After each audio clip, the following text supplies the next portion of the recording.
Hola, buenas noches. Mi nombre es Millán Trejo David de Jesús. Soy alumno del SF Cuautla en la Ciudad de México. Y el día de hoy les voy a explicar en un video los temas vistos en las diapositivas de la materia de nutrición e hidratación. Nosotros empezaremos hablando sobre el soporte nutricional. Este hace referencia a proveer de nutrientes necesarios demandados por las necesidades del paciente, como son basales, como en situaciones derivadas de alguna patología, con el fin de mejorar o mantener el estado nutricional. También hablaremos de otras cosas como los requerimientos nutricionales. Este hace referencia a la ingesta de energía y de nutrientes suficientes para la optimización del estado de nutrición. De esta forma prevenimos la aparición de síndromes, patologías. En este caso va cambiando mucho, por ejemplo, en los deportistas. Los deportistas no será prioridad la optimización del estado nutricional, ya que en estos casos la prioridad sería el desempeño deportivo y en algunos casos la presentación estética, así como es el sistema digestivo. Es un conjunto de órganos que descomponen los alimentos y líquidos para el cuerpo, puede usarlos como una energía, crecimiento y o como reparación de tejidos, tanto como la anatomía como la filosofía. Este tiene como función el transportar alimentos del HCI. También tiene la funcionalidad de la microbiota, que cumple como una competencia inmunitaria. La correcta digestión de la secreción de los jugos digestivos también entrará en esta plática. Bueno, también tenemos la digestión mecánica de la boca. Es el proceso de triturar los alimentos con los dientes para poder descomponer en trozos más pequeños tus alimentos. Este proceso es el primer paso de la digestión. Más allá de eso, nos ayuda a dominar la fisiología del tracto digestivo, así como la digestión y la absorción de esta misma, como también de los nutrientes. Lo primero que pasa por los dientes son los laterales e incisos. Estos desgarran la carne para que tú tengas un mejor desarrollo.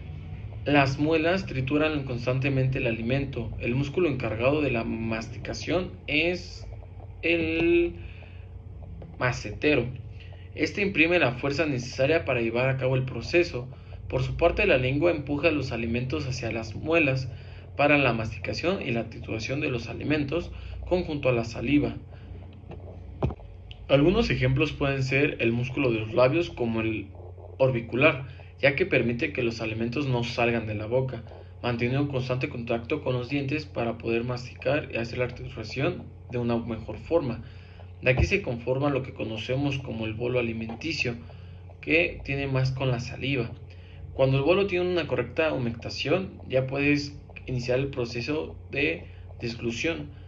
Esto entraría en la boca también, como encontramos las mucosas que nos protegen de los alimentos ácidos. Hablaremos también del proceso de diglución. Es el movimiento de los alimentos y líquidos desde la boca hasta el estómago. Este es un proceso complejo que involucra la coordinación de los sistemas muscular y nervioso. Aquí encontramos la úvula, que cierra su compuerta para que el alimento, el bolo, que hablamos de ese momento, no se desvíe hacia la cavidad nasofaringe. Este se llega a dirigir en fases como lo son la fase voluntaria, y esta es una fase que se produce una vez en lo que los alimentos se encuentran preparados para la diglución. También tenemos la fase oral. Esta se trata de que es la primera fase, la disglución consciente y voluntaria por completo, es decir, que comprende la masticación de los alimentos y la formación del bolo alimenticio. También tenemos que esta fase se divide en dos. Tenemos que se divide en la fase oral preparatoria, se le conoce así, ya que esta se lleva a cabo cuando preparamos el alimento mordiéndolo y masticándolo, para que sea transformado en una masa y pueda facilitar la deglución. Tenemos la fase oral, que se caracteriza por una combinación de movimientos de tipo ondularios. Este permite que el pasaje del bolo alimenticio de su posición preparatoria en el dorso de la lengua. Otra de las fases sería la involuntaria. Esta corresponde al conjunto de movimientos que impulsan el bolo alimenticio para que éste pase primero por la garganta, luego por el esófago y continúe hacia los siguientes procesos digestivos, como son la digestión bucal, que corresponde a una degradación básica o simplemente en dos partes, que son las enzimas que se encuentran en la saliva, que podemos encontrar que son las fases como la faringea. Esta fase comienza con el paso del bolo alimenticio desde la base de la lengua hasta la pared faringea del posterior. Esta fase también tenemos otra que sería la fase esofágica, que comienza con la relajación del estómago superior. Esta tiene una duración menor de un segundo, como consecuencia de la llegada de la onda de contracción faringea. Por otro lado tenemos la digestión, el organismo que se encarga de llevar a las sustancias ingeridas a un proceso de metabolismo analítico con la finalidad de transformar lo ingerido a sustancias como son lo suficientemente pequeñas para su absorción y posterior transformación. En la digestión también encontramos fases como lo son la fase encefálica, la fase gástrica, los jugos gástricos, la fase intestinal y la absorción.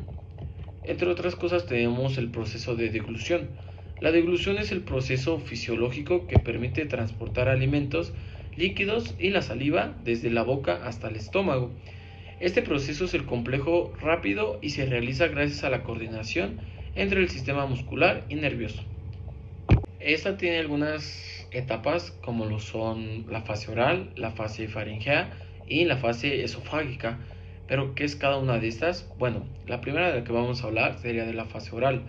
Esta es voluntaria, hace que el alimento se mueva de la boca hasta la orofaringe. Esa sería la primera. Tenemos la segunda, que es la fase faringea. Esta es involuntaria, el alimento se mueve desde la orofaringe hasta el esófago. Después tenemos la tercera, que sería la fase esofágica. Esta es involuntaria como la segunda y esta hace que el alimento se mueva a través del esófago hasta el estómago. Estas tienen la capacidad de absorber y secretar las células de la mucosa del cuello. Estas tienen la capacidad de absorber y secretar las células de la mucosa del cuello. Estas tienen la misma función para la protección de la lámina propia, de los vasos sanguíneos, las glándulas gástricas, entre otras. Estas actividades se convierten en pepsina. También nos apoya que en el estómago también podemos absorber los iones, que es el agua, con los fármacos y el alcohol, que sería en un intestino delgado, donde llegaría con la formación del bicarbonato, H2O, que significa agua, y el CO2, que significa óxido de carbono. En el plasma sanguíneo se unen los dos oxígenos del dióxido de carbono y el oxígeno de la molécula del agua, como es más conocida como el HCO3. Este es un HCI también con el hidrógeno de la molécula de agua. Esta se une a la molécula del sí al llegar del luminal del estómago hasta el proceso que mantiene el pH. También entraría en el páncreas. Esta tiene una anatomía que en el cuerpo, en la cabeza y la conducta de la vesícula biliar. Su pH del duodeno es de 7.5 su base a 8.2 el alcalino. Una vez compuesto el quimo, en el estómago comienza a bajar hacia el esfínter pilórico de 3 mililitros que poco a poco hacia el duodeno, recordando que el pH del estómago estaba ácido por la secreción del HCl, llegando al duodeno que se va a defender del ámbito ácido. Esto nos lleva a la digestión de los lípidos. ¿Qué es la digestión de los lípidos? Bueno, pues la digestión de los lípidos es un proceso que comienza en el estómago y continúa hasta el intestino delgado. Las enzimas lipasas y el ácido biliares son los encargados de descomponer estos lípidos en las moléculas más pequeñas. Esto nos conlleva 4 etapas que serían definidas como la primera en el estómago. La lipasa gástrica descompone las grasas. El segundo sería el intestino delgado, que las sales biliares y la lipasa pancreática ilusiona y descompone también las grasas. El tercero sería las células del revestimiento, que estas absorben los ácidos grasos monoleucénicos. Y por último tendríamos los ácidos grasos, que son libres y se sintetizan en los enterocitos. Pero, ¿Qué es el intestino delgado? Bueno, al no poder metabolizarse por completo las grasas, llegan al duodeno. Estas son para entrar en contactos con los ácidos biliares y en combinación con las gotas de grasa grandes. Esto se convierte en miclas. En esto la lipasa pancreática llega y rompe enlaces de manera más fácil para convertirlos en ácidos grasos libres y de no existir ácidos biliares. La digestión de estas grasas puede disminuir hasta un 40% y de ahí la importancia. Hablaremos también de la digestión de las proteínas. Eh, pues las páncreas se activan por medio de las enterocinas, la tripsina elástica en capacidad activa, la quimiotripsínica y elastasa que rompe los enlaces químicos para la metabolización de la proteína. Llegando al tema más largo del video, que es el intestino delgado. ¿Qué es el intestino delgado? Bueno, pues eso, llegando a la parte más larga del video, hablando del intestino delgado. ¿Qué es el intestino delgado? Bueno, ese es un órgano que forma de un tubo largo que conecta el estómago con el intestino grueso. El intestino delgado está dividido en tres partes, como lo son el duodeno, el yeyuno y el ileón. El intestino delgado absorbe la mayoría de los nutrientes en los alimentos y el sistema circulatorio.